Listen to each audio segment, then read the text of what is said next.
இன்னைக்கு நம்ம பார்க்க போகிற படம் ரொம்பவே வித்தியாசமான ஒரு படம். இந்த படத்தை பார்த்து முடிக்கும்போது நம்மளோட கண்கள்ல இருந்து கண்ணீர் வரும். அந்த அளவுக்கு ஒரு ஃபீல் குட்டான ஒரு படத்தை தான் எடுத்துகிட்டு வந்திருக்கேன். படத்தோட ஒன்லைனர் என்ன அப்படின்னு கேட்டிங்க அப்படின்னா, கேன்சர் அப்படின்ற நோயே பயங்கர கொடுமையான நோய். அதுவும் ஒரு 10 வயசு சிறுவன், அந்த பையனுக்கு பிளட் கேன்சர் இருக்குது. அவங்க அம்மா பயங்கரமாக போராடுறாங்க. சில நேரங்களில் அதுக்கு ட்ரீட்மெண்ட் கிடைக்கிறது அப்படின்றதே ரொம்ப கஷ்டம். ஆனால் இங்கே ட்ரீட்மெண்ட் கிடைச்சாலும் கூட அதுக்கு சில டோனர்ஸ் தான் தேவைப்படுதாங்க. அந்த டோனர்ஸ் கிடைக்கிறது அப்படின்றது ரொம்ப ரொம்ப கஷ்டமாக இருந்துக்கிட்டு இருக்குது. ஸோ அந்த மாதிரி இருக்கக்கூடிய சுச்சுவேஷனில் இப்போ நம்ம ஹீரோயினோட பையனும் நிலமாக மாட்டிக்கவும் செய்யுது. கடைசியில் அந்த அம்மா அந்த பையனை காப்பாற்றினாங்களா இல்லையா, அவங்க அதுக்காக என்னென்னலாம் பண்ணினாங்க, பயங்கர போராட்டம்லாம் நடத்தினாங்க, அது எல்லாத்தையுமே சூப்பராக காமிக்க போகிற படம் தான் நத்திங் டு லூஸ் அப்படின்ற ஒரு படமும் கூட. சரி வாங்க, படத்தோட ஓப்பனிங்கில் நம்ம ஹீரோயினை தான் காமிக்கிறாங்க. ஹீரோயின் பார்த்தாச்சு அப்படின்னா ஒரு பாக்ஸிங்கோட கோச்சாக இருப்பாங்க. ஸோ சின்ன பசங்க எல்லாத்துக்கும் பாக்ஸிங் சொல்லி கொடுக்குற கோச்சாக இருக்கிறாங்க. அது மட்டும் இல்லாமல் அப்படியே நம்ம ஹீரோவை காமிக்கிறாங்க. ஹீரோ வந்து ஒரு பிஸ்னஸ்மேன் மாதிரி தெரியுது. ஸோ அவர் ஃப்ளைட்டில் எங்கேயோ போயிட்டு அவசர அவசரமாக ஓடி வர மாதிரி காமிக்கிறாங்க. ஆனால் நம்ம ஹீரோக்கும் ஹீரோயினுக்கும் ரொம்ப வருஷ கனவாக குழந்தை பெற்றுக்கணும் அப்படின்ற ஒரு ஆசை ஒன்று இருந்துக்கிட்டே தான் இருக்குது. ஆனால் அவங்க எவ்வளோ தான் ட்ரை பண்ணாலும் கூட அவங்களுக்கு குழந்தை பாக்கியம் அப்படின்ற ஒன்று கிடைக்கவே இல்லை. எவ்வளோ முயற்சி பண்ணி பார்த்தாலும் எதுவுமே நடக்கலை, எல்லாமே ஃபெயிலியர் ஆகுது. அந்த டைமில் தான் இவங்க ஹாஸ்பிட்டல்ஸ் போகலாம் அப்படின்னு முடிவு பண்ணுறாங்க. அப்படி போனதும் அங்கே டாக்டர் வந்து உங்களுக்கு இம்ப்ளான்டேஷன் முறையில் குழந்தை பெற்றுக்கலாம் அப்படின்ற மாதிரி ஒரு ஐடியா சொல்கிறாங்க. ஸோ அதுக்காக டெஸ்ட் ரிப்போர்ட் எல்லாத்தையுமே கொடுத்துட்டு அவங்க வரவும் செய்கிறாங்க. ஸோ இவங்க வீட்டுக்கு திடீர்னு ஃபோன் கால் வருது, உங்களோட ரிப்போர்ட்ஸ் எல்லாமே ரெடி ஆயிடுச்சு, நீங்கள் ஹாஸ்பிட்டல் வரலாம் அப்படின்னு. ஸோ இவங்களும் மறுநாள் வராங்க. வந்து பார்க்காங்க, அந்த இம்ப்ளான்டேஷன் முறை வந்து உங்களுக்கு பண்ண முடியாது, ரிப்போர்ட் எல்லாமே ஃபெயில்டுன்னு சொல்லி வந்துருச்சு. ஸோ இதுக்கு வேற வழி இருக்கா அப்படின்னு சொல்லி நம்ம ஹீரோ கேட்குறப்பல அப்போ தான் நம்ம டாக்டர் சொல்கிறாங்க, ரெண்டு வழி இருக்குது. அதாவது இந்த வாடகை தாய் மூலியமா குழந்தை பெற்றுக்கிறாங்களா, அதே மாதிரி இன்னொரு தாயோட வயிற்றுல இருந்து கருமுட்டையை மட்டும் வாங்கி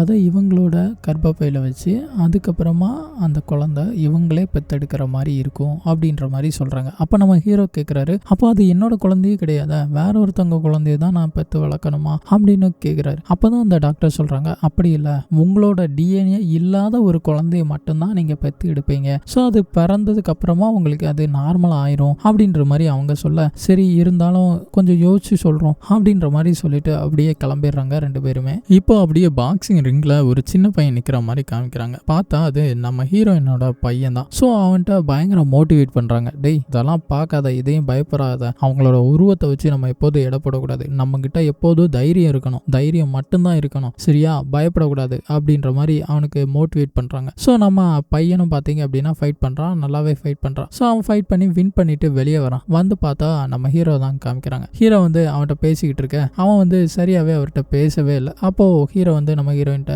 அவன் கூட சரியாக பேச மாட்டேக்கான், அவனுக்கு ஏதோ என்னை பிடிக்கல போல அப்படின்னு சொல்லிக்கிட்டு இருக்கிறாரு. அப்போ தான் நம்ம ஹீரோயின் சொல்கிறாரு, அப்படியெல்லாம் ஒன்றும் கிடையாது, அவனுக்கு பிடிக்கும், ஆனால் நீ இல்லாமலே அவன் வாழறதுக்கு பழகிக்கிட்டான் அப்படின்ற மாதிரி அவங்க சொல்கிறாங்க. ஸோ இன்னைக்கு நைட்டு எங்கேயா வெளியே போகலாமா அப்படின்னு சொல்லி கேட்பாரு. இல்லை நாங்கள் வேறு வேலை வச்சுருக்கோம், நாங்கள் ஆல்ரெடி பார்க்குக்கு போகலான்னு பிளான் பண்ணிட்டோம் அப்படின்ற மாதிரி ஹீரோயின் சொல்லிட்டு போயிடறாங்க. ஸோ அந்த பார்க்குக்கு வராங்க, ஜாலியாக சந்தோஷமாக இருந்துக்கிட்டு இருக்காங்க. திடீர்னு பார்த்தா பையன் நடந்து போயிட்டு இருக்கும்போதே அப்படியே டொபக்குன்னு மயக்கம் போட்டு கீழே விழுகிறான். ஸோ இவங்க உடனே ஹாஸ்பிட்டல்ஸ் கூப்பிட்டு போகிறாங்க. அவங்க ரிப்போர்ட்ஸ் எல்லாம் செக் பண்ணி பார்த்துட்டு அவனுக்கு வந்து பிளட் கேன்சர் இருக்குது அப்படின்ற மாதிரி அந்த டாக்டர் சொல்கிறாங்க. இது ரொம்பவே சிவியரான கேன்சர் வேறு, நாளையிலேருந்து இவனுக்கு ட்ரீட்மெண்ட்டை ஸ்டார்ட் பண்ணணும், அதுவும் நாளையிலேருந்து 3 வாரங்களுக்கு ஈமோ கொடுக்குற மாதிரி இருக்கும். அது கொடுத்ததுக்கு அப்புறமா அவனோட பாடி கண்டிஷனை பொறுத்து அதுக்கப்புறமா போன் மேரோ டிரான்ஸ்பிளான்ட் பண்ணாலும் பண்ண வேண்டியது இருக்கும் அப்படின்ற மாதிரி அவங்க சொல்லிடுறாங்க. இப்போ பையன் வந்து பெட்ல படுத்துட்டு இருக்கான். அப்பதான் நம்ம ஹீரோயின் வந்து, சரிப்பா ஃபோனை எடுத்து நம்ம அப்பாட்ட சொல்லிடலாம் இந்த விஷயத்த அப்படின்ற மாதிரி சொல்ல, இந்த பையன் இருந்துட்டு, இல்லம்மா அதெல்லாம் வேண்டாம், அவருக்கு எதுவும் தெரிய வேண்டாம் அப்படின்ற மாதிரி இவன் சொல்லிடுறான். ஸோ அவங்க அம்மாவும் எதுவும் சொல்லிக்கவே மாட்டாங்க, அப்படியே விட்டுடுறாங்க. அப்போதான் அந்த ஹாஸ்பிட்டல்ல நிறைய கேன்சர் ட்ரீட்மெண்ட்டுக்காக அங்கே பசங்கள்லாம் வந்திருப்பாங்கல்ல, அவங்க எல்லாரையும் காமிக்கிறாங்க. அவங்க எல்லாரும் இருந்து கேம்ஸ் விளாண்டுக்கிட்டு இருக்காங்க. அப்போ இவன் அதை பார்த்துக்கிட்டே இருக்கான். ஸோ அதை பார்த்துட்டு போய் அவங்க அம்மாவும் பாட்டி கூடவும் சேர்ந்து அந்த சீட்டுக்கிட்ட வச்சு விளாண்டுக்கிட்டு இருப்பான். அப்படி விளாண்டுக்கிட்டு இருக்கும்போது திடீர்னு அவன் தலையிலிருந்து முடி வந்து அப்படி கொத்தா கீழே ஒழுகும். ஸோ அதை பார்த்த உடனே அவங்க அம்மா, அது என்னோட தான்ப்பா அப்படிங்க. அவங்க பாட்டி இல்லை என்னோடது அப்படின்னு சொல்லிட்டு இருக்காங்க. ஏன்னா அவன் கஷ்டப்பட்டுறக்கூடாது அப்படின்றதுக்காக. ஆனால் அவன் அந்த முடியை எடுத்துட்டு, உங்க 2 பேருக்குமே கர்லிகாரு, ஆனால் என்னோட முடி நீளமாக இருக்கு, அது என்னோடது தான் அப்படின்னு அந்த பையன் சொல்கிறாங்க. சரி அப்படின்னு பார்த்தா அன்னைக்கு நைட்டே பார்த்தா பயங்கரமாக வாமிட் எடுக்கான். ஸோ அவங்க அம்மா ஒன்றாகாதுப்பா ஒன்றாகாது அப்படின்னு சொல்ல, அம்மா எனக்கு சுத்தமாகவே சுத்தமாகவே முடியலம்மா அப்படின்ற மாதிரி சொல்லிக்கிட்டு இருக்கான். ஸோ அப்படியே நாட்கள் ஓடுது. அப்படியே அந்த ஹாஸ்பிட்டலில் இருக்க குழந்தைங்க கூட பேசிக்கிட்டு இருக்கிற மாதிரி காமிக்கிறாங்க. அப்படியே பார்த்தா இப்போ மண்டையிலேருந்து பாதி முடிக்கு மேலே கொட்டி கீழே விழுந்துருது. அப்போ தான் நம்ம ஹீரோயின் சொல்கிறாங்க, வேணா சேவ் பண்ணிக்கலாமா அப்படின்றாங்க. சரிம்மா நீயே பண்ணி விடு அப்படின்னு அந்த பையன் சொல்கிறான். ஸோ ஃபுல்லாக சேவ் பண்ணுறான். இப்போ மொட்டை ஆயிடுறாங்க. ஸோ அப்போ அவங்க அப்பா கரெக்டாக வர்றாரு வீட்டுக்கு. வந்து நம்ம பையனோட பேர் வந்து நோவா. சரியா, நோவா எங்க அப்படின்னு சொல்லி கேட்க, அவனுக்கு உடம்பு சரியில்லை, ஹாஸ்பிட்டலில் இருக்கான் அப்படின்னு நம்ம ஹீரோயின் சொல்கிறாங்க. என்னாச்சு, என்ன பிரச்சனை அப்படின்னு கேட்கும்போது, அவனுக்கு பிளட் கேன்சர் இருக்கு அப்படின்னு. உனக்கு எப்போ தெரியும்? எனக்கு ஒரு வாரத்துக்கு முன்னாடியே இருந்தே தெரியும் அப்படின்னதும் ஹீரோக்கு பயங்கரமாக கோவம் வருது. நீ எப்படி என்கிட்ட சொல்லாமல் இருக்கலாம்? நீ என்ன பண்ணிக்கிட்டு இருக்க? நீ ஒரு தாய் தானே அப்படின்ற மாதிரி அவர் பயங்கரமாக சண்டை போட்டுட்டு இருக்க. அவங்க, ஆமா நீ என்னைக்கு வந்த? நீ எப்போதும் வேலை வேலைன்னு அலைகிற, என்னைக்கு வீட்டுக்கு வந்த, என்னைக்கு பிள்ளைகளை பார்த்த அப்படின்ற மாதிரிலாம் பயங்கரமாக சண்டை போட்டுட்டு இருக்க. அப்படியே நம்ம ஹீரோ கோவத்தில் ஹாஸ்பிட்டல் போறாப்ல. போனவர் நம்ம நோவா கிட்ட பேசிக்கிட்டு இருக்காப்ல. நீ சின்ன வயசுல இருக்கும்போது நீ உன் கையை வந்து அப்படி பாக்ஸிங் பண்ற மாதிரியே, ஒருத்தர் அடிக்க போற மாதிரியே வச்சுட்டு தூங்குவ தெரியுமா அப்படின்னு சொல்லிக்கிட்டு இருப்பாரு. அப்புறம் இன்னும் 2-3 வார்த்தை சொல்லும்போது, ஆமா இதெல்லாம் அம்மா சொல்லியிருக்காங்க, இதெல்லாம் சொல்றேக்கா நீ இவ்வளவு தூரம் வந்த அப்படின்ற மாதிரி இந்த பையன் கேட்குறான். இப்போ ஒரு பயங்கரமா அழுகிறாரு. ஏன்னா இவ்வளோ நாளா நம்ம பையனை கவனிக்கவே இல்லையே அப்படின்னு சொல்லிட்டு. அப்படியே அந்த ஹாஸ்பிட்டல்ல ஒரு சிங்கர் வர்றாரு. வந்தவர் அந்த பசங்களை ஜாலியா வச்சுக்கணும் அப்படின்றதுக்காக அவர் கூட பாட்டு பாடிக்கிட்டு வச்சுக்கிட்டு இருக்காரு. அப்போதான் நம்ம ஹீரோ வந்து அங்க கேரோலி அப்படின்னு சொல்லிட்டு ஒரு பொண்ணு உண்டு. அந்த பொண்ணோட அம்மா கூட பேசிட்டு இருக்காப்ல. அப்போ அவங்க அம்மா சொல்றாங்க, என் பொண்ணு இப்பதான் சந்தோஷமா இருக்கா, அது மட்டும் இல்லாம நான் அழுகிறதெல்லாம் நிப்பாட்டி வருஷமே ஆகிப்போச்சு, எனக்கும் ஆரம்பத்தில் ரொம்ப கஷ்டமா இருந்துச்சு, இப்போ பாருங்க அவ சந்தோஷமா இருக்கா, அதை பார்த்து நானும் சந்தோஷமா இருக்கேன் அப்படின்ற மாதிரி அவங்க பேசிக்கிட்டு இருப்பாங்க. அப்படியே இப்போ நம்ம நோவாவை தான் காமிக்கிறாங்க. நோவாவுக்கு பார்த்தீங்க அப்படின்னா அங்கே எரேசா அப்படின்னு ஒரு பொண்ணு ஒருத்தி உண்டு. அந்த பொண்ணை அவருக்கு ரொம்ப பிடிக்கும். அப்போ தான் அந்த எரேசா கிட்ட, நான் வந்து இந்த மாதிரி ஒரு வாடகை தாய் மூலியமாக தான் பிறந்த பையன் அப்படின்ற மாதிரி அந்த பொண்ணுக்கிட்ட சொல்லிக்கிட்டு இருப்பாரு. அப்படியே இங்கே டாக்டர் தான் காமிக்கிறாங்க. டாக்டர் வந்து சொல்லிட்டு இருக்காப்ல, அவனுக்கு ஈனோ கொடுத்துட்டு இருந்தோம்ல, அது நல்லாவே ஒர்க் ஆகிட்டு தான் இருக்கு. ஆனால் அவனுக்கு கண்டிப்பாக இப்போ போன் மேரோ டிரான்ஸ்பிளான்ட் பண்ணியே ஆகணும். ஏன்னா ஏற்கனவே சொன்ன மாதிரி இவனுக்கு இருக்குது ரேரான பிளட் கேன்சர். அவனுக்கான டோனர் கண்டிப்பாக கிடைச்சே ஆகணும். அந்த டோனருக்காக நான் இவனோட பேரை வந்து வெயிட்டிங் லிஸ்ட்ல போட்டிருக்கேன். அப்போதான் நம்ம ஹீரோயின் கேட்காங்க, அப்போ டோனர் கிடைக்க லேட் ஆகுமா அப்படின்னு. கண்டிப்பாக லேட் ஆகும், ஆனால் எவ்வளோ நாள் ஆகும் அதுக்கு தெரியாது, ரொம்ப நாள் ஆகும் அப்படின்ற மாதிரி அவர் சொல்ல, கண்டிப்பாக ஆனால் அவனுக்கான ஒரு டோனர் இருப்பாங்க அப்படின்னு அந்த டாக்டர் சொல்கிறாங்க. வேற எதுவும் வழி இருக்கா அப்படின்னு ஹீரோ கேட்குறாப்ல. அப்போ தான் நம்ம டாக்டர் சொல்கிறாங்க, இவன் வந்து எப்படி பிறந்தான், அதாவது இப்போ இவன் வாடகை தாய் மூலியமாக தான் பிறந்திருக்கான். ஸோ அவங்களே அவங்களோட கருவை இன்னொருத்தருக்கு கொடுத்துருப்பாங்கல்ல, அவங்கள கண்டுபிடிக்கணும். அப்படி கண்டுபிடிச்சோம் அப்படின்னா கண்டிப்பாக இவனுக்கு பிரதரோ இல்லை சிஸ்டரோ இருப்பாங்க அப்படின்ற மாதிரி டாக்டர் சொல்கிறாங்க. அப்போ தான் நம்ம ஹீரோயின் சொல்கிறாங்க, எனக்கு கொடுத்த அதே ஆர்கனைசேஷனை நான் போய் காண்டாக்ட் பண்ணுறேன் அப்படின்னு போயிருப்பாங்க. அங்கே போய் கேட்டதும் அவங்க என்ன சொல்கிறாங்க அப்படின்னா, என்னால் வந்து அந்த தாயோட அட்ரஸ் டீட்டெயில்ஸை தர முடியாது, அது எங்களோட ப்ரைவசி தான், அதை தரவும் கூடாது அப்படின்ற மாதிரி அவங்க அனுப்பிச்சு விட்டுறாங்க. ஸோ இப்போ அப்படியே ஹாஸ்பிட்டலுக்கு வராங்க. வந்து பார்த்தாச்சு அப்படின்னா அங்கே நம்ம கேரோலியோட அம்மா பயங்கரமாக அழுதுகிட்டு இருக்காங்க. என்னன்னு கேட்கும்போது தான் தெரிய வருது, அந்த பொண்ணு இப்போ இறந்து போயிட்டா. அப்படியே இங்கே நோவாவை தான் காமிக்கிறாங்க. நோவா வந்து பயங்கர கோவத்தில், என் உடம்புல இந்த குத்திருக்க ஊசியெல்லாம் நான் பிச்சு எறிய போகிறேன், எப்படியும் எங்களால் காப்பாற்ற முடியாது, யார் நினைச்சாலோ நாங்கள் எல்லாரும் சாக தான் போகிறோம் அப்படின்னு சொல்ல, நம்ம ஹீரோ வந்து அப்படியெல்லாம் சொல்லாடா, கண்டிப்பாக காப்பாற்றுவாங்க அப்படின்னு சொல்ல, ஒவ்வொரு பொண்ணும் ஒன்று சொல்றா, நான் வீட்டுக்கு போகிறேன், பரவாயில்ல நாங்கள் செத்தாலும் பரவாயில்ல, எப்படியும் கேரோலிக்கு ஆன மாதிரி தானே எங்களுக்கும் ஆக போகுது, ஏன் கேரோலியும் இவ்வளோ நாள் ட்ரீட்மெண்ட் எடுத்துட்டு தானே இருந்தா, அப்போ ஏன் அவ செத்து போனா அப்படின்ற மாதிரிலாம் ஒவ்வொருத்தரா ஒன்று சொல்லிட்டு இருக்க. அப்போதான் நம்ம ஹீரோயின் வந்து மோட்டிவேட் பண்ணுறாங்க. ஸோ பசங்களாம் உங்க எல்லாத்துக்கும் நல்லதே நடக்கும், யாருக்கும் எதுவும் ஆகாது அப்படின்னு சொல்லிட்டு அவங்க வந்து ஒருத்தட்ட பேசுகிற மாதிரி இருக்கு. யார்கிட்ட பேசுவாங்க அப்படின்னா, நேஷனல் ஆர்கன் டிரான்ஸ்பிளான்ட் அப்படின்னு ஆஃபீஸ் இருக்கு, அவங்களுக்கு ஃபோன் பண்ணி இந்த மாதிரி என்னோட பையனுக்கு சொல்லியிருக்காங்கல்ல டாக்டர், அவங்களோட அம்மா தான் பேசுகிறேன், எனக்கு சீக்கிரமாக கிடைக்கிறதுக்கு ஏதாவது ஏற்பாடு பண்ணி கொடுங்க அப்படின்னு கேட்க, அவங்க ஒரே வார்த்தையில், இல்லை அப்படியெல்லாம் மாற்ற முடியாது, இது ஒரு நேஷனல் லிஸ்ட்டு, நீங்கள் கண்டிப்பாக 3-6 வாரம் வெயிட் பண்ணி தான் ஆகணும், இவங்களுக்கு ஒன்றுமே பண்ண முடியல. ஸோ இப்போ திடீர்னு ஆர்கனைசேஷன்ல இருந்து ஒரு ஃபோன் கால் ஒன்று வருது. பார்த்தா அந்த மேம் தான் பேசுகிறாங்க. இந்த மாதிரி நீங்கள் ஆஃபீஸ்க்கு வந்துட்டு போனதா சொன்னாங்க, ஆனால் என்னால் முடிஞ்சது எல்லாமே ட்ரை பண்ணிட்டேன், அவங்களுக்கு 2 வருஷத்துக்கு முன்னாடி ஒரு பொண்ணு இறந்து போனதா கொடுத்ததாவும் அவங்க சொல்லிட்டாங்க. வேற யாருக்கும் கரு கொடுத்தாங்களா என்னன்னு கேட்டீங்களா அப்படின்ற மாதிரி கேட்க, இல்ல அதெல்லாம் சொல்ல மாட்டேன்ட்டாங்க, அவங்க சொல்றத நம்ம மதிச்சுதான் ஆகணும் அப்படின்ற மாதிரி அவங்க சொல்லிடுறாங்க. இப்போ ஹீரோயின் வந்து வேகமா ஓடி வராங்க. அப்படி ஓடி வந்தவங்க ஆர்கனைசேஷன் உள்ள போறாங்க. அங்க செக்யூரிட்டி இருக்காரு. ஆனாலும் அவரை தள்ளி விட்டுட்டு ஓடி வராங்க. வந்து அந்த ஆபீசரை மீட் பண்ணிடுறாங்க. அப்போ அந்த ஆபீசர் வந்து நான் பேசிட்டேன், அவங்க பேசும்போது ஸ்பைனல் கார்டு அப்படின்னு சொல்லி மாத்தி சொல்லியிருப்பாங்க. அப்ப நம்ம ஹீரோயின் கேட்காங்க, போன் மாரோவையும் ஸ்பைனல் கார்டையும் நீங்க மாத்தி சொல்லியிருக்கீங்க, அவங்கள ட்விஸ்ட் பண்ணி விட்டீங்க, எதனால அப்படி பண்ணீங்க, எனக்கு எப்படியாவது உதவி பண்ணுங்க அப்படின்னு சொல்ல, இதுக்கு மேலேயும் என்னால எந்த உதவியுமே பண்ண முடியாது, நான் என்னால முடிஞ்ச எல்லாமே பண்ணிட்டேன், இதுக்கு மேல பண்ணனா அப்படின்னா என்னோட வேலையே போயிடும் அப்படின்ற மாதிரி அந்த ஆபீசரும் சொல்லிடுறாங்க. இப்போ அப்படியே நைட் ஆகுது. நோவா பாத்தீங்க அப்படின்னா பெட்ல படுத்திருக்கான். அவங்க அம்மா போயிட்டு கண்டிப்பா உனக்கு எதுவும் ஆக விட மாட்டேன், உன்னை கண்டிப்பா காப்பாத்தியே தீருவேன் அப்படின்னு சொல்லிட்டு அவன் பக்கத்துல படுத்துட்டு இருப்பாங்க. திடீர்னு பார்த்தா அவனுக்கு வெட்டு மாதிரி வருது. ஸோ அவனுக்கு ஒன்றும் ஓடலை. அவங்களும் என்னென்னமோ பண்ணி பார்க்காங்க. கடைசியில் ஆக்சிஜன் கொடுத்து ஏதோ ஒரு வழியா காப்பாற்றுற மாதிரி வச்சுட்டாங்க. இதுக்கப்புறமா இவனுக்கு இந்த மாதிரி வந்துச்சு அப்படின்னா கண்டிப்பாக காப்பாற்ற முடியாது அப்படின்ற மாதிரியும் அந்த டாக்டர் சொல்ல,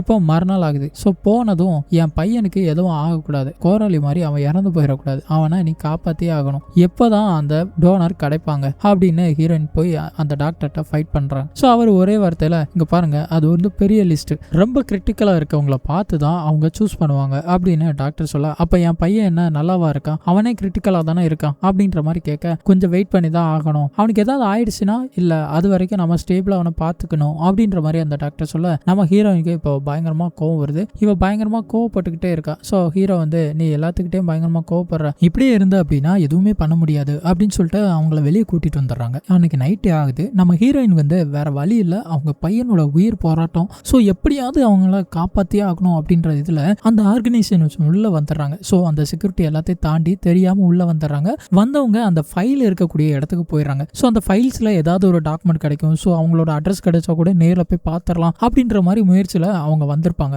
ஆனால் அந்த ஃபைல்ஸை எப்படியோ கண்டுபிடிச்சிடுறாங்க. கண்டுபிடிச்சி எடுத்து வெளியே கொண்டு போய் பார்ப்பாங்க. ஆனால் அந்த ஃபைல் அவங்களோட ஃபைலாகவே இருக்காது, வேற ஒருத்தர் கூடியதாக இருக்கும். ஸோ இவங்களை துரத்துக்கிட்டு அந்த செக்யூரிட்டி வந்திருப்பான். அது பின்னாடியே போலீஸும் வரவும் செஞ்சிருப்பாங்க. ஸோ ஆனாலும் இவங்க ஏமாத்திட்டு எப்படியோ ஒரு வழியாக தப்பிச்சிடுறாங்க. ஆனால் மறுநாள் காலையில் இவங்க ஹாஸ்பிட்டலில் இருக்கிறத அந்த 2 போலீஸ்காரனும் வந்து பார்த்துடுறாங்க. ஸ்டேஷனுக்கு வாங்க அப்படின்னு சொல்லி கூப்பிடுறாங்க. அப்போதான் ஹீரோயின் சொல்கிறாங்க, என்னாலலாம் வர முடியாது, என் பையனோட நலமா சரியில்லை அப்படின்னு சொல்ல, அவங்க 2 பேருக்கும் கொஞ்சம் ஃபைட் மாதிரி வர ஆரம்பிக்கு. ஸோ உடனே இப்போ போலீஸ்காரன் என்ன பண்ணுறான் அப்படின்னா, அப்படியே நம்ம ஹீரோயினோட தலையை டெஸ்கில் பிடிச்சி அப்படியே அமுத்தி பிடிச்சிக்கிட்டு இருக்கான். ஸோ இப்போ நம்ம ஹீரோயின் என்ன பண்ணுறாங்க, அந்த போலீஸ்காரரோட துப்பாக்கி எடுத்து திருப்பி போலீஸ்காரனை பார்த்து நீட்டிடுறாங்க. இங்கே பாரு, என்னால் வர முடியாது, உங்ககிட்ட இருக்கக்கூடிய இன்னொரு துப்பாக்கியோ கேன் ஹப்ஸ் எல்லாத்தையுமே போட்டுட்டு தூர போயிரு, இல்லை அப்படின்னா உன்னை ஷூட் பண்ணிடுவேன் அப்படின்னு சொல்லி போலீஸ்காரனை மிரட்டிக்கிட்டு இருக்க. அவங்க 2 பேரும் பயத்தில் அப்படியே வெளியே கிளம்பி போகவும் செய்கிறான். அப்போ நம்ம ஹீரோவும் சொல்றாரு, இந்த மாதிரிலாம் பண்ணாத, பெரிய பிரச்சனையாயிரும் அப்படிங்க, இது எல்லாமே நம்மளோட பையனுக்காக அப்படின்னு சொல்லி அவரையும் சேர்த்து வெளியே அனுப்பவும் செஞ்சிடறாங்க. இப்போ அந்த டோர்ஸ் எல்லாத்தையுமே இந்த ஹேண்ட் கப்பால லாக் பண்ணிட்டுறாங்க. ஸோ எல்லா பக்கமும் சீல் பண்ண மாதிரி ஃபுல்லாக டோரையும் லாக் பண்ணிட்டு இப்போ அந்த டாக்டர்ஸ் எல்லாத்துக்கிட்ட இருக்கக்கூடிய ஃபோன்ஸ் எல்லாத்தையுமே வாங்குறாங்க. ஆனால் அதில் ஒருத்த மட்டும் என்னோட ஃபோன் லாக்கரில் இருக்கு அப்படின்ற மாதிரி அவன் சொல்லிடுறான். ஸோ இப்போ வெளியில் பார்த்தாச்சு அப்படின்னா அந்த ஹாஸ்பிட்டலை சுற்றிலும் ஃபுல்லாக பிளாக் ஹெட்ஸ்ன்னு சொல்லுவாங்களா, அந்த மாதிரி போலீஸ் எல்லா டீமும் இருக்கவும் செய்றாங்க. இப்போ அந்த பிளாக் ஹெட்ஸோட ஆஃபீஸர் வர்றாரு. வந்தவர் பார்த்தீங்க அப்படின்னா, மேம் நான் உங்களுக்காக தான் பேசுகிறேன், உங்களுக்கு என்ன பிரச்சனை என்னன்னு சொல்லுங்க, நான் தீர்த்து வைக்கிறேன், அதுக்காக எதுக்காக இவ்வளோ பேரை இப்படி சிறப்பிடிச்சு வச்சிருக்கீங்க அப்படின்ற மாதிரி அவ கேட்க, இங்க பாருங்க என்னோட பையனுக்கு அந்த டோனர் வேணும், அந்த டோனர் வர வரைக்கும் நான் இப்படி தான் இருப்பேன், ஏதாவது குட் நியூஸ் இருந்தால் கால் பண்ணுங்க, இல்லைனா பண்ணாதீங்க அப்படின்னு சொல்லிட்டு அப்படியே காலை கட் பண்ணிடுறாங்க. இப்போ அந்த ஆர்கனைசேஷன் இருக்குல்ல, அவங்களுக்கு இந்த பிளாக் ஹெட்டோட ஆஃபீஸர் ஃபோன் அடிச்சு பேசுறாங்க. மேம் நீங்க எப்படியாவது புஷ் பண்ணுங்க, அந்த ஃபேமிலியை எப்படியாவது டெஸ்ட்டுக்கு வர வைங்க அப்படின்னு சொல்ல, இந்த ஆஃபீஸரும் இங்க பாருங்க என்னால் முடிஞ்ச அளவுக்கு எல்லா முயற்சியும் எடுத்து பண்ணிட்டேன், இதுக்கு மேலேயும் என்னால் புஷ் பண்ண முடியாது, அது மட்டும் இல்லாமல் ரூல்ஸும் அவங்களுக்கு சாதகமாக இருக்கு, முதல் ஃபோனை வைங்க, குட் பை அப்படின்னு சொல்லிட்டு அந்த மேமும் கட் பண்ணிடுறாங்க. இப்போ அப்படியே நம்ம ஹீரோயினை காமிக்கிறாங்க. ஹீரோயின் வந்து நியூஸுக்கு ஒரு எக்ஸ்க்ளூசிவ் இன்டர்வியூ மாதிரி கொடுக்குறாங்க. இங்க பாருங்க என்னோட ஒரே ஒரு ரிக்வெஸ்ட் என்ன தெரியுமா, அந்த பையனை அந்த டோனரை இந்த ஹாஸ்பிட்டலுக்கு வர வச்சு ஒரே ஒரு சிம்பிளான ஒரு டெஸ்ட் தான், அந்த டெஸ்ட்டை மட்டும் பண்ணுங்க, அந்த பண்ணிட்டு என்னோட பையனை காப்பாற்ற முடியுமா முடியாதான்னு மட்டும் சொல்லுங்க, இது ஒரு மனிதாபியமான ஒரு கேள்வி தானே, ஏன் இதை கூட பண்ண மாட்டேங்க, எனக்கு எப்படியாவது பண்ணுங்க, என் பையன் எங்க உயிருக்கு போராடிட்டு இருக்கான் அப்படின்னு ரொம்ப வேதனையோட பேசவும் செய்றாங்க. கடைசியில ஒரு வார்த்தை சொல்லுவாங்க, இங்க பாருங்க என் பையனுக்காக நான் எந்த எல்லைக்கும் போகவும் தயார் அப்படின்னு ஒரு வார்த்தையை சொல்லுவாங்க. அப்பதான் இந்த டாக்டர் அது எல்லாத்தையும் நியூஸ்ல கேட்டுட்டு, என்ன நீங்க இப்படி பேசுறீங்க, ஸோ அங்க இருக்க ஸ்டாஃப்ஸ் எல்லாரும் பயப்படுறாங்க, நீங்க அப்ப என்ன வேணாலும் பண்ணுவீங்கன்னா அதுக்கு என்ன மீனிங் அப்படின்னா, நான் சொல்ல வந்ததை சொல்லிட்டேன், உங்களோட வேலையை நீங்க பாருங்க அப்படின்னு நம்ம ஹீரோயின் திருப்பி சொல்றாங்க. இப்போ அப்படியே அந்த டெஸ்ட்டுக்கு மறுத்தாங்கல்ல அந்த ஃபேமிலியை தான் காமிக்கிறாங்க. இப்போ அந்த பையனோட அப்பா வந்து இங்க பாரு இங்க என்னென்னமோ நடக்குது, எதுவும் ஆயிராம அதுவும் நியூஸ்ல எல்லாம் போட்டாங்கன்னு வையேன், நம்ம பையனுக்கு பயாலஜிக்கல் அப்பா அம்மா நம்ம இல்ல அப்படின்ற விஷயம் தெரிய வந்துடும். ஸோ என்ன நடந்தாலும் சரி நம்ம பையனை டெஸ்ட்டுக்கு மட்டும் கூட்டிட்டு போயிடாத அப்படின்ற மாதிரி சொல்ல அவங்க அம்மாவும் சொல்லி பார்க்குறாங்க. இல்ல நம்ம செஞ்சு கொடுப்போம் அப்படின்ற மாதிரி அவங்க அம்மா சொல்லுறாங்க. ஆனா அவரு முடியாது அப்படின்னு மறுப்பு தெரிவிக்கிறாரு. அப்படியே இங்க நம்ம ஹீரோயினோட அம்மா பேசுறாங்க போன்ல. ஏமா இங்க பாரு, இங்க நடக்கிறதெல்லாம் பார்த்தா ரொம்ப பயமா இருக்கு, உன்னை கொன்றுவாங்க, நீ கையில கிடைச்சனா தயவு செய்து சரண்டர் ஆயிரு அப்படின்ற மாதிரி அவங்க சொல்ல நம்ம ஹீரோயின் வந்து இல்லம்மா ஐ லவ் யூமா, ஆனா என்னோட பையனை நான் விட்டுட்டு வரமாட்டேன் அப்படின்ற மாதிரி ஸ்ட்ராங்கா சொல்லிடுறாங்க. அப்படியே இப்போ 2 பிளாக் ஹெட்ஸ் அவங்க வந்து ஒரு ஆளை கூப்பிட்டு வராங்க. அதாவது ஒரு 4 வயசு பையன் அங்கதான் இருக்கான். ஸோ நீங்க கஷ்டப்படுற மாதிரியே நானும் வந்து கஷ்டப்பட்டுக்கிட்டு தானே இருக்கேன், ஏன் கதவு பூட்டி வச்சிருக்கீங்க, நானும் என் பையனை பார்க்கணும்னு எனக்கு ஆசை இருக்காதா அப்படின்ற மாதிரி சொல்ல நம்ம ஹீரோயினுக்கு டவுட் வருது. ஸோ அவன் உண்மையிலே ஒரு பையனோட அப்பா தானா அப்படின்னு சந்தேகப்பட்டு சரி உன்னோட பையனோட ரூம் எங்க இருக்கு அப்படின்னு சொல்ல இதுல தான் லாஸ்ட்ல ரைட் சைடு இருக்க ரூம் அப்படின்னதும் நம்ம ஹீரோயின் வந்து டக்குன்னு சொல்றான் அது வந்து மெலனாவோட ரூம். அப்போ உன் பையனோட ரூம் எங்க அப்படின்னு கேட்க இவன் டக்குன்னு திரும்பி அவ கையில இருக்க கன்னை அப்படியே தட்டி விடவும் செய்றான். தட்டி விட்டதும் இவங்க 2 பேத்துக்குள்ள ஃபைட் நடந்துட்டு இருக்கு. ஸோ இவன் ஓடி போய் அந்த கன்னை எடுக்கிறதுக்காக போவான். அப்படி போன டைம்ல இவகிட்ட ஆல்ரெடி 2 போலீஸ்காரங்கல்ல அவங்களோட 2 கன்னையும் வாங்கி வச்சிருந்திருப்பான். இப்போ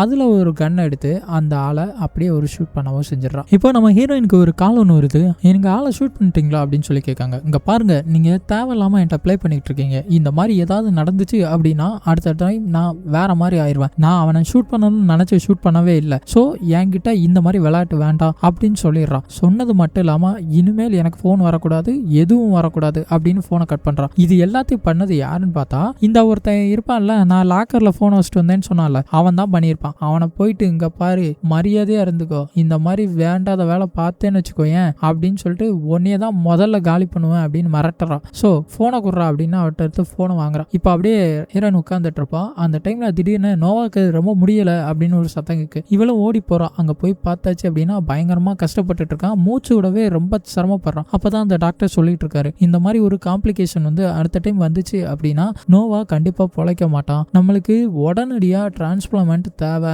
அப்படின்னு நம்ம டாக்டரும் சொல்றாரு. இப்போ அப்படியே நம்ம டாக்டர் வந்து நம்ம ஹீரோயின் கிட்ட பேசுற மாதிரி இருக்கு. இங்க பாருங்க இந்த மாதிரி நிறைய ஆப்ரேஷன்லாம் பண்ணிருக்கோம், சிலது அதில் ஃபெயிலியர் ஆகவும் முடியும், ஆனாலும் எங்களுக்கு மனசு கஷ்டமா தான் இருக்கும், இருந்தாலும் கூட மறுநாள் வந்து அதே ஆப்ரேஷனா பண்ற மாதிரி தான் இருக்கும், அதான் எங்களோட வேலை, அதெல்லாம் சிலதை ஏத்துக்கிட்டு தான் ஆகணும் அப்படின்ற மாதிரி சொல்லிட்டு இருப்பாரு. அப்போ ஃபோன் கால் வருது. ஸோ என்ன அப்படின்னு சொல்லி கேட்கும்போது தான் இப்போ பார்த்தா அந்த டெஸ்ட்டுக்கு வரமாட்டேன்னு சொன்னாங்களா ஒரு ஃபேமிலி, அந்த அம்மா தான் ஃபோன் போட்டிருப்பாங்க. எங்க குழந்தைக்கு இன்ன வரைக்கும் அவன் ஒரு பயாலஜிக்கல் குழந்தை இல்லை அப்படின்றது தெரியாது, ஆனா அவனுக்கு தெரிய வந்துச்சு அப்படின்னா அவன் ரொம்ப கஷ்டப்படுவானோன்னு எங்களுக்கு கஷ்டமா இருக்கு, அது மட்டும் இல்லாம என்னோட ஹஸ்பண்டுக்கு சுத்தமா அதுல விருப்பமே இல்லை அப்படின்ற மாதிரி சொல்ல டாக்டரும் சொல்லி தான் பாக்குறாங்க. நீங்க ஒரு குழந்தைக்கு ஹெல்ப் தானே பண்றீங்க, இதனால என்ன ஆக போகுது, ஒரு நல்ல விஷயம் தானே நடக்குது, அந்த பையனுக்கு தெரிஞ்சா கூட அவன் நல்லது தானே நினைப்பான் அப்படின்ற மாதிரி சொல்றாங்க. ஆனா அவங்க வந்து ஏத்துக்கிற மாதிரி தெரியல. இல்ல டாக்டர் என்னால முடியாது அப்படின்ற மாதிரி அவங்க சொல்றாங்க. இப்போ நம்ம ஹீரோயின் வந்து டக்குன்னு மேம் நான் தான் நோவோட அம்மா அப்படின்னு சொல்லி சொல்லுவாங்க. ஆனா அந்த ஃபோன் கால் அப்படியே கட் ஆகவும் செய்யுது. இப்போ அந்த கமௌண்டா கிட்ட இருந்து ஹீரோயினுக்கு தான் ஃபோன் வருது. மேம் இங்க பாருங்க உங்களுக்காக கொடுக்கப்பட்டிருந்த டைமும் முடிஞ்சு போச்சு, நீங்களும் எவ்வளவோ போராடி பார்த்துட்டீங்க, நானும் எவ்வளவோ போராடி பார்த்துட்டேன், ஆனா என்னால இனிமே முடியாது மேம், கண்டிப்பா நாங்க உள்ள வந்தே தான் ஆகணும், அதனால தப்பா நினைக்காதீங்க அப்படின்ற மாதிரி சொல்லலாம். இப்போ நம்ம ஹீரோயின் வந்து சொல்றாங்க இல்ல என்னோட பையனோட இறக்கும் தருவாயில நான் இருக்கணும்னு நினைக்கிறேன் அப்படிங்க. அவரு இல்ல மேம் அது முடியாது, நாங்க உள்ள வந்துதான் ஆகணும் அப்படின்ற மாதிரி சொல்லிடுறாங்க. இப்போ அப்படியே அந்த ஹாஸ்பிட்டலுக்கு வெளியில காமிக்கிறாங்க. அங்க நிறைய பேர் நிக்கிறாங்க. என்ன அப்படின்னா நிறைய பேருக்கு இன்ன வரைக்கும் ட்ரீட்மெண்ட் கிடைக்காதவங்க, டிரான்ஸ்பிளான்ட்டுக்காக வெயிட் பண்றவங்க, டிரான்ஸ்பிளான்ட் கிடைச்சு இன்னும் நல்லா இருக்கிறவங்க அப்படின்னு சொல்லி எல்லாருமே வந்து பயங்கர சப்போர்ட்டா இருக்காங்க. ஸோ ஆனா நம்ம ஹீரோயின் மனசு உடைஞ்சிட்டு இனிமே பையன் இருக்க மாட்டான் அப்படின்ற முடிவுக்கு வந்துட்டாங்க. அப்படியே அந்த பிளாக் ஹெட்ஸ் எல்லாருமே இப்போ இங்க ஹாஸ்பிட்டல் உள்ளேயும் வரவும் செஞ்சுட்டாங்க. அவங்களோட பழைய நினைவுகள்லாம் அப்படியே வந்து போற மாதிரி காமிச்சிட்டு இருக்காங்க. இப்போ திடீர்னு பார்த்தா நம்ம டாக்டருக்கு ஒரு ஃபோன் வருது. அது யாருன்னு பார்த்தா இவ்வளோ நாளா நாங்க வரமாட்டோம், நாங்க டெஸ்ட் எதுவும் தரமாட்டோம்னு சொல்லிட்டு இருந்தாங்களா அந்த அம்மா தான் பேசுறாங்க. நான் என் பையனை கூப்பிட்டு டெஸ்ட்லாம் எடுத்துட்டேன், அதுக்கான ரிப்போர்ட்ஸ் எல்லாமே உங்களுக்கு சென்ட் பண்ணியிருக்கேன், ஆனா இந்த விஷயம் என் ஹஸ்பண்டுக்கு தெரியக்கூடாது அப்படின்ற மாதிரி சொல்றாங்க. இப்போ அந்த பிளாக் ஹெட்ஸும் உள்ள வரவும் செஞ்சுட்டாங்க. வந்தவங்க பாத்தீங்க அப்படின்னா இப்போ டாக்டர் வந்து நம்ம ஹீரோயின் கிட்ட போயிட்டு இங்க பாருங்க ரிப்போர்ட்ஸ் எல்லாம் வந்தாச்சு, அந்த பையனுக்கு மேட்ச் ஆகிறான் அப்படின்னு சொல்றாரு. ஸோ இதை கேட்ட கேட்டதும் பயங்கர சந்தோஷம் ஆறாங்க. உடனே என்ன பண்றாங்கன்னா இப்ப பிளாக் கேட்ஸும் உள்ள வந்துட்டாங்க. நம்ம ஹீரோயினா தப்பிக்க வைக்கிறதுக்காக ஸ்ட்ரெச்சர் ஒன்று இருக்கு. ஸ்ட்ரெச்சர்னா நார்மல் ஸ்ட்ரெச்சர் கிடையாது, ஃபுல்லா க்ளோஸ்டு ஸ்ட்ரெச்சர் மாதிரி இருக்கு. அது உள்ள அவங்கள படுக்க சொல்லிட்டு அங்க வெளியே கூட்டு போறாங்க. அப்பவுமே அந்த பிளாக் கேட்ஸ் வந்து நீங்க அந்த ஸ்ட்ரெச்சரை ஓபன் பண்ணுங்க, உள்ள யார் இருக்கான்னு பார்க்கணும், பார்த்ததுக்கு அப்புறம் தான் வெளியே அனுப்புவோம் அப்படின்ற மாதிரி சொல்ல நம்ம டாக்டர் வந்தோடனே இல்ல அப்படிலாம் பண்ண முடியாது, அவனுக்கு இன்னும் கொஞ்ச நேரம் தான் உயிரே இருக்கும், அதுக்குள்ள இறந்து போயிடுவான், இதை வெளியே ஓப்பனே பண்ண முடியாது, இது ஒரு சீல்டு ஸ்ட்ரெச்சர் அப்படின்ற மாதிரி சொல்லிடுறாங்க. இவங்க அப்படியே தப்பிச்சு வெளியே வரவும் செஞ்சிருப்பாங்க. வந்தவங்க நேரா அந்த டோனரோட வீட்டுக்கு தான் போறாங்க. அங்க போனதும் இங்க பாருங்க உங்களால மட்டும்தான் காப்பாற்ற முடியும் அப்படின்னு சொல்லிட்டு அவங்கள எப்படியோ கன்வின்ஸ் பண்றாங்க. அதே டைம்ல கன்னால மிரட்டவும் செய்யறாங்க. அதுக்கப்புறமா தான் அந்த அம்மா சரி ஓகே நான் வந்து ஹெல்ப் பண்றேன் அப்படின்னு சொல்லிட்டு இவங்க கூட வராங்க. வந்தவங்க பாத்தீங்கன்னா ஹாஸ்பிட்டல் என்ட்ரன்ஸ் போறாங்க. போனதுக்கு அப்புறமா இவங்க வந்துட்டாங்க அப்படின்னதும் அவ்வளோ வெறும் கன் பாயிண்ட்ல இவங்கள பிடிச்சு வச்சிருக்காங்க. அப்பதான் என்னோட குழந்தை இருக்கு அப்படின்னு சொன்னதுக்கு அப்புறம் அப்படியே உள்ள போறாங்க. உங்களை ஃபாலோ பண்ணுவோம் அப்படின்னு ஃபாலோ பண்ணிக்கிட்டே உள்ள போறாங்க. போனவங்க கடைசியில் ஒரு கட்டத்துக்கு மேல அவங்கள விட்டுருங்க அப்படின்னு அந்த பிளாக் கேட்ஸோட கமாண்டர் சொல்றாரு. ஸோ அவங்க விட்டுறாங்க. அதே மாதிரி இப்போ ட்ரீட்மெண்ட் நடக்கவும் செய்யுது. இப்போ அவங்க ஹீரோவையும் அவங்க கைது பண்ணவும் செய்யறாங்க. அப்படியே ஒரு 5 வருஷம் கழிச்சு அப்படின்ற மாதிரி காமிக்கிறாங்க. பார்த்தா அந்த பசங்க 2 பேருமே நல்லா வளர்ந்து சந்தோஷமா இருந்த மாதிரி காமிக்கிறாங்க. அப்படியே இந்த படமும் முடியவும் செய்யுது. இந்த படம் முழுக்க எதுக்காக எடுத்திருப்பாங்க அப்படின்னா வருஷத்துக்கு 500ல இருந்து 1000 பேர் வரைக்கும் புற்றுநோயால பாதிக்கப்பட்டு இருக்காங்க. அப்படிப்பட்டவங்களுக்கு டொனேஷன் அப்படின்ற ஒண்ணு கிடைக்கிறதே இல்லை. அது மட்டும் இல்லாம அப்படியே கிடைச்சாலும் அதுக்கான சரியான மருத்துவ உதவி அப்படின்றது கிடைக்கிறதே இல்லை. அதனால எப்படியாவது உங்களால முடிஞ்சது ஹெல்ப் பண்ணுங்க, டொனேட் பண்ணுங்க, பிளட் டொனேட் பண்ணுங்க அப்படின்ற மாதிரி சொல்றதுக்காக தான் இந்த மாதிரி ஒரு கதையை எடுத்திருப்பாங்க. ஸோ இந்த படம் எப்படி இருந்துச்சு என்ன அப்படின்றத கமெண்ட் செக்ஷன்ல கமெண்ட் பண்ணுங்க. தேங்க்ஸ் ஃபார் வாட்சிங்.